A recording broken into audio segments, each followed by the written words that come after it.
I'm Walter Cronkite. This is the story of Mustafa Kemal Atatürk, the strong man who in a little more than a decade led Turkey out of the Middle Ages and into the 20th century. The story, The Incredible Turk, as the Prudential Insurance Company of America presents the 20th century.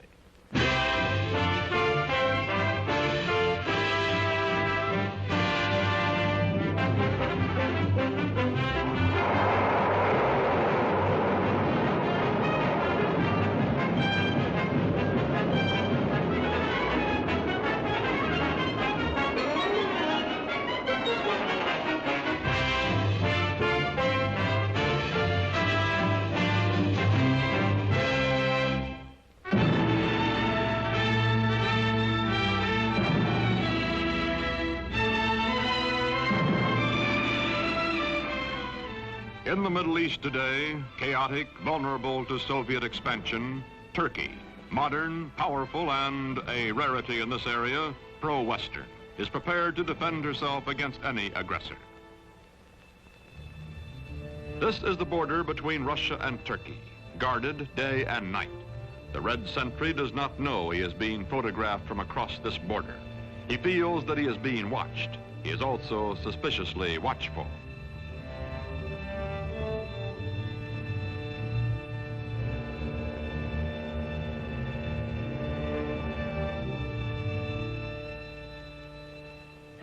Today, Turkish cavalry defends the broken, desolate terrain at the edge of Asia Minor. These cavalry squadrons are part of the strongest fighting force in the Middle East, the Army of Turkey, a democratic-minded member of NATO, military partner of the United States.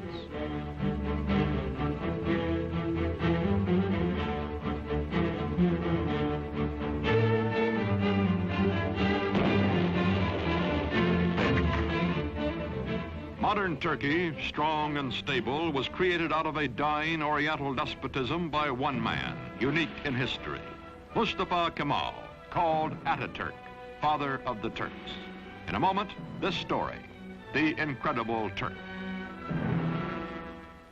By 1900, the Ottoman Empire, land of many races and religions, has lost her ancient tolerances and her world position, is reduced from medieval splendor to medieval squalor. Ruled by inept autocrats, ruined by foreign wars and exploited by foreigners, the people are sunk in poverty, lost in lethargy, mostly illiterate. The Turkish Empire continues to exist only because the European nations cannot agree among themselves to dismember her.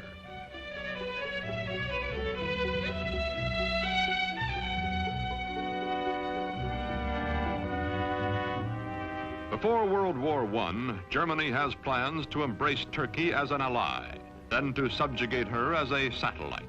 To visit the sick man of Europe, as Turkey is called, comes the German emperor himself, Kaiser Wilhelm II. He is received with more than ceremony. His glowing promises, such as the Berlin to Baghdad Railroad, are believed by the Sultan and his government, and even by the nationalist-minded Young Turks. When war comes, Turkey will waver between her old friend Britain, allied with her hereditary enemy Russia, and her new friend Germany. On October 29, 1914, Turkey takes into war, on the Kaiser's side, her obsolescent army.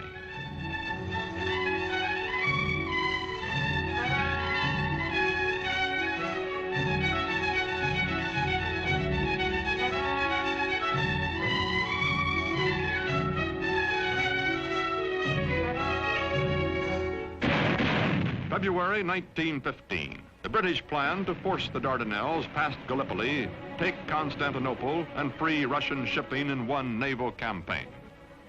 Mustafa Kemal is an unknown officer commanding a feeble Turkish division at Gallipoli. His brilliant strategy and ferocious personal leadership changed the course of the battle, the campaign, and the war.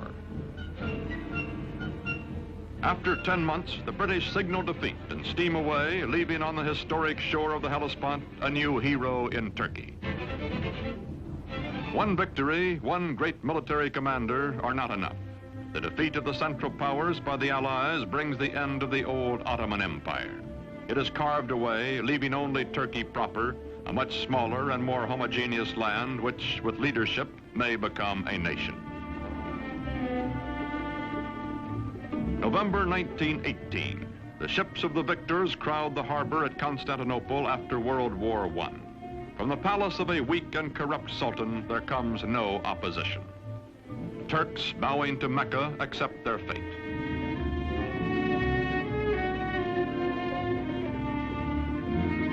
From France and from Great Britain, occupation troops disembark to take over the ancient capital.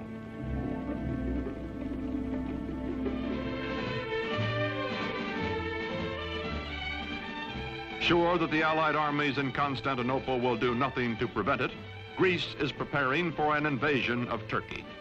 On May 15, 1919, the Greeks land their troops.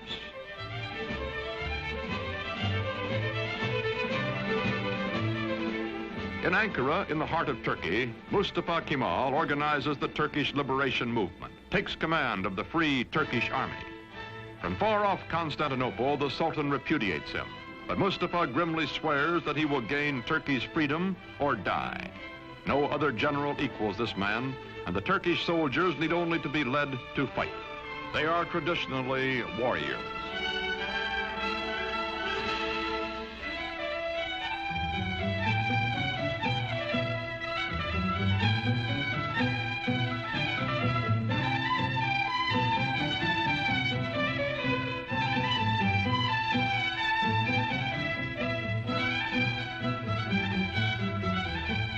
Quickly, Mustafa Kemal gathers the forces of an occupied Turkey under his almost unchallenged domination. His hastily recruited bodyguards stand ready to defend him with their lives. Mustafa Kemal pits his cold, inexhaustible toughness, his unyielding determination, his knowledge that the people are with him, against the continued fanatic opposition of the Sultan's government. Ammunition must be made by hand, by old men and hungry workmen, boys and children. Mustafa Kemal's Turkey is going into battle with the Greeks.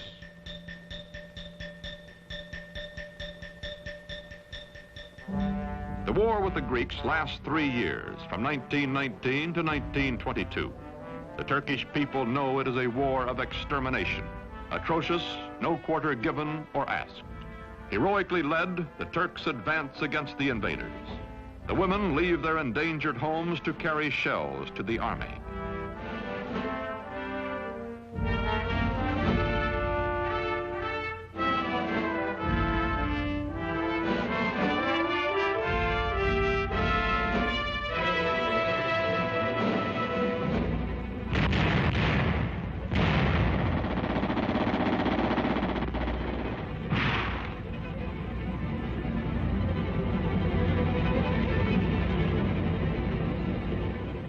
September 1922, the Greeks are driven back to the Aegean Sea. Offshore, Allied rescue ships stand by. Into the seaport of Smyrna, called Izmir by the Turks, pour thousands of Greeks, joined by sympathetic Christian minorities, fleeing before the armies of the man whom the British call the most terrible of all the terrible Turks. From the ships, bread comes to the docks for the desperate refugees. Bread so that they may live another day.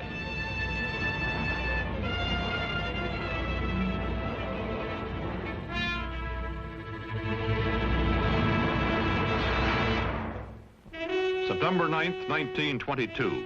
The Turks enter Smyrna, last stronghold of the invaders. They take vengeance against the Greeks for whole Turkish villages wiped out, for their kinsmen massacred.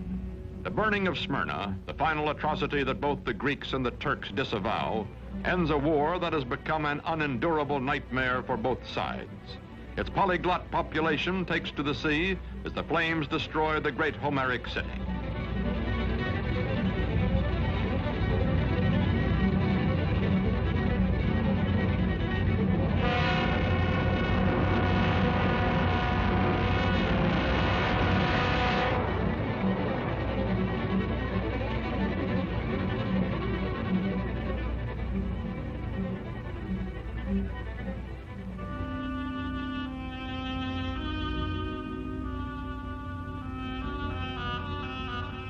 Star and crescent fly over liberated Turkey. Mustafa Kemal Pasha, married to a woman of Smyrna who personifies his ideal of Western freedom for all Turkish women, is Chief of State and Supreme Commander of the Army. With the winning of the war, he removes his uniform, never to wear it again. He is now granted dictatorial powers by the elected National Assembly. In Constantinople, to be officially renamed Istanbul, the foreign occupation troops are evacuated. In the fall of 1922, Sultan Mohammed VI, whose family has reigned for 7 centuries, fears for his life and goes into exile as crowds cheer his going. Mustafa Kemal's victorious army enters Istanbul.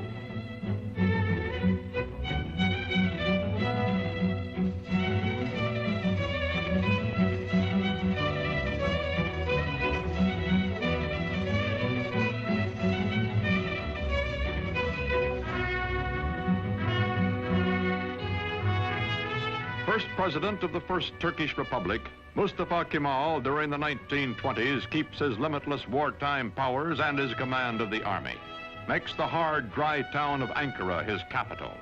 His fantastic dream is not of empire or conquest, but of creating a democratic Turkey, a new kind of Turk in his lifetime.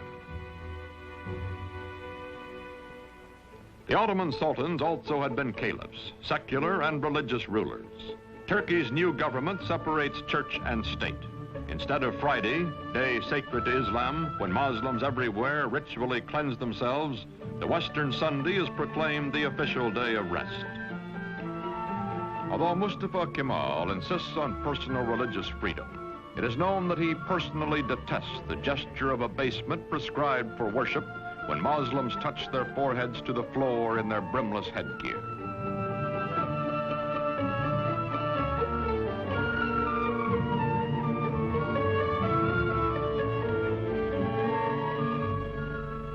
To Kemal, this headgear, the fez, symbolizes Turkey's Oriental fatalism and ignorance. He will abolish it.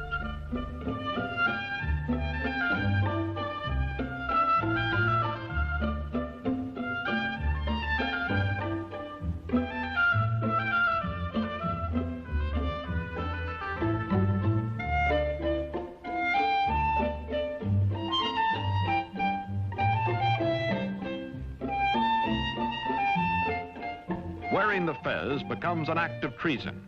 European hat makers unload in Turkey. But woe betide the foreigner who dares laugh at a Turk in his new hat. More than 90% of Turkey's 13 millions are illiterate.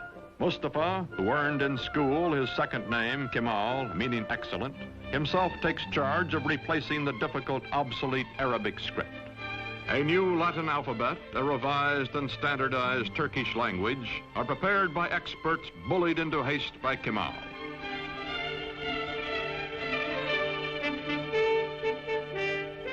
To make a modern nation capable of government by the people, all Turkey must be sent to school.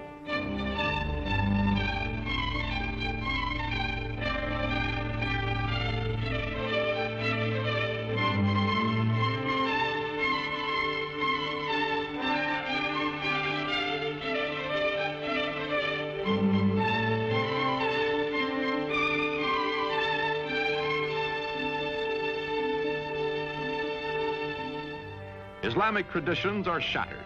A man's image, Mustafa Kemal's, is displayed in public. He also orders all Turks to adopt Western-style family names and is himself christened Atatürk, meaning father of the Turks.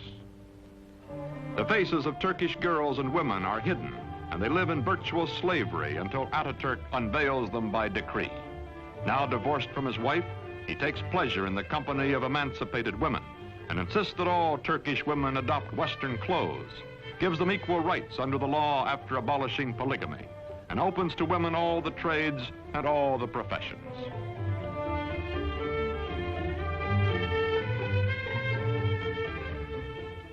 Atatürk, who has eaten the black bread of poverty and lived in the front lines of war, acquires the trappings of power.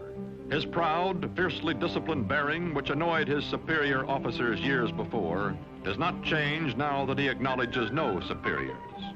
The men around him treat him as emperors and primitive chieftains and modern dictators are treated. Flatter and yes him, seek the smallest of privileges, such as lighting his cigarette.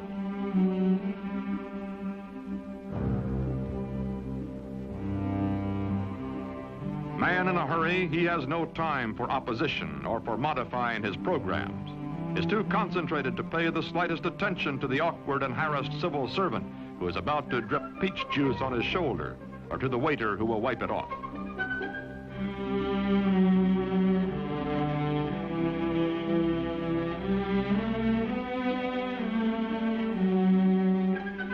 Although gossip is rife of his spare time affairs with women, of private drunken orgies by which Atatürk relieves long periods of relentless labor, this monarch in mufti never loses his public dignity, even at play.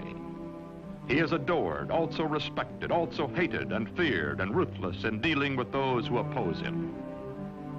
Now he goes into the countryside, to remote villages, to archaic farms, to rouse the lethargic and primitive peasants. His credo, Turk, be proud, work, be confident.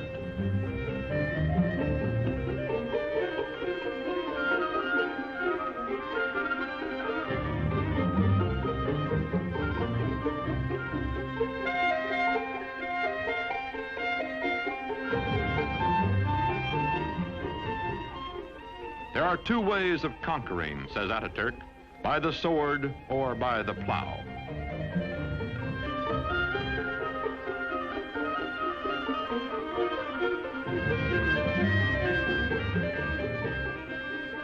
To show his phlegmatic peasants what he wants, he buys land, demonstrates the advantages of tractors.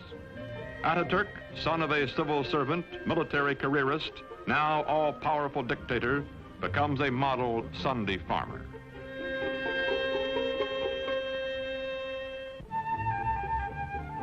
The world is anxious to restore good diplomatic relations with Turkey. From the United States comes Ambassador Joseph Clark Grew. For this revolution and high accomplishment, one man is primarily responsible. The name of Gazi Mustafa Kemal will forever be associated with the development, founding of the new modern Turkish state, and will forever be inscribed indelibly upon the rolls of history. Türk milleti taben demokrattır. The Turkish nation is democratic by nature. Zaten çok yükselmiş bulunan Amerika milletinin Türk milleti. I have no doubt that the American nation, which has gone so far in this ideal, is Turkey's friend in her aims.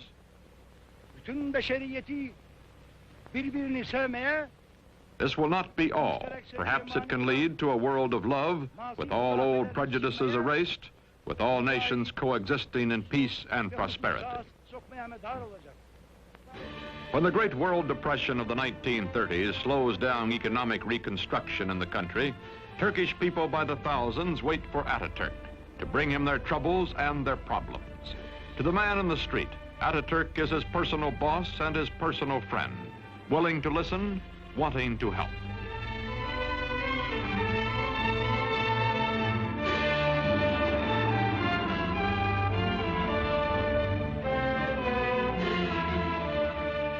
All over the country, Atatürk preaches the ways of the West, scolds and harries workmen to carry out his forcible plan for industrializing the Turkish Republic.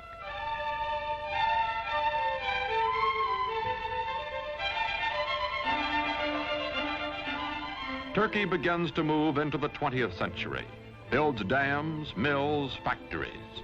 The tempo is fantastic. Industrial production under Atatürk increases tenfold. Still, there are growing pains, a poorly designed and poorly run heavy industry operating at a loss, profitable light industry deliberately run at an excessive profit to cover the deficit.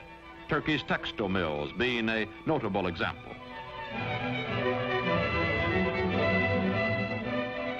The European nations compete briskly for Turkish trade, for her surpluses, her chrome, and her tobacco, in exchange for the manufactured goods, machinery, and arms she imports. Turkey's foreign relations are excellent, but war is in the offing. Atatürk hopes Turkey can remain neutral, as indeed she will do during most of World War II. But meantime, he must mend his defenses and re-equip his neglected army, a bayonet army from an earlier era of belligerence.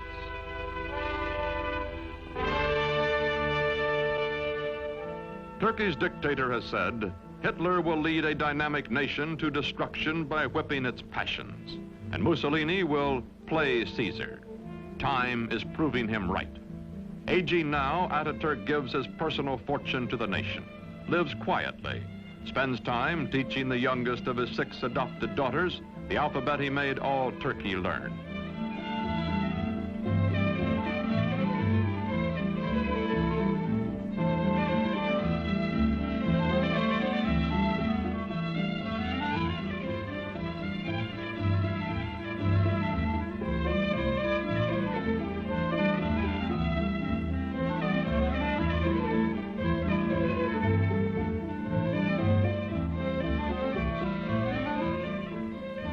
Watching his young nation, Father Atatürk believes in her democratic future and has preserved for her under his autocratic rule the Republican Constitution and the secret ballot which will elect his successors. His severest Western critic grudgingly admits, Atatürk is dictator so that Turkey may never again have a dictator. The Shah of Iran is among the neighboring rulers who come to admire Atatürk's prospering, progressive nation. The Emir of Transjordan comes. The Arab world is impressed by Turkey, but later when nationalism develops throughout Islam, none of its leaders will have Atatürk's genius or his convictions.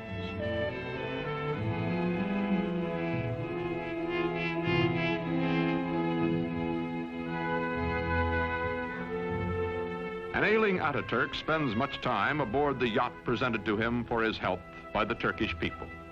Long ago, he has said, I will lead my people by the hand along the road until their feet are sure and they know the way. Then my work will be done.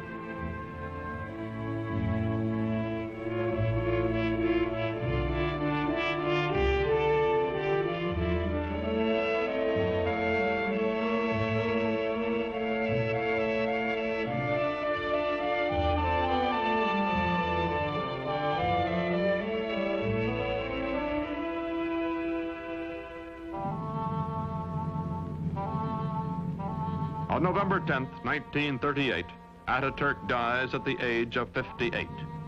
13 years of his life he spent in active warfare fighting for Turkey. For 15 years, until his death, he was our first president and absolute ruler. His last command is that his successor be one who will follow his course. İsmet İnönü is that man.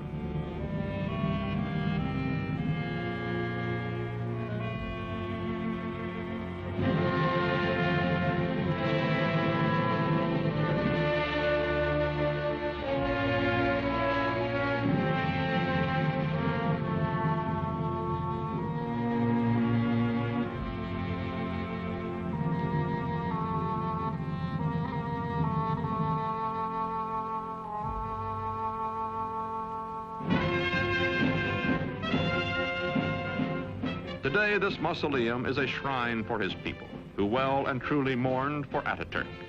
Marching past in fighting trim, the soldiers of Turkey are the sons of the ragged forces who followed him to fight for Turkish independence 40 years ago.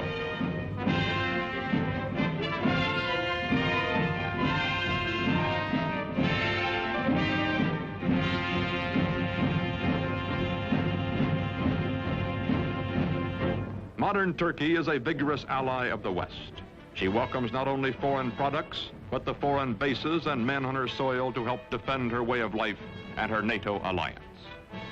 Not all of her problems have been solved, however.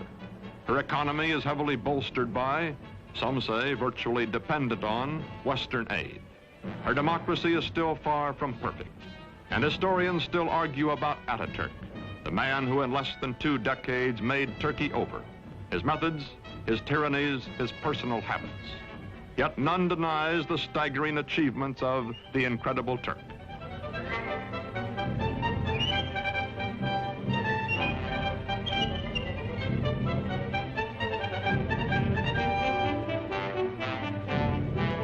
These, our allies, guarding the gates to the east, are the inheritors, the children of Mustafa Kemal Atatürk.